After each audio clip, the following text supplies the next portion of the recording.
guys. Paminaw ang tugtog.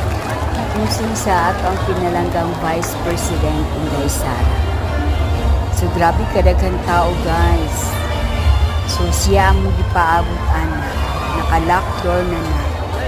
So, sa kadaghan tao, layo tugtog, hindi na ako siya makita. So, nagpaabot lang ko nga makapture na ako siya. Bahalag naon lang. Wala pa ko ni duol ana nga time kay layo-layo pa man siya. Kay siya kaabot ana sa stage. Tungod kay daghan nagaharang sa iyahan.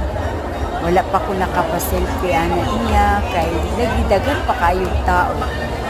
So pagkahuman ana, naghinay-hinay na ko doon. Hantod na videohan na ako siya nga nagpaduol sa ako o nakapa-selfie na ko sa iyahan. So maulang to guys. Thank you for watching.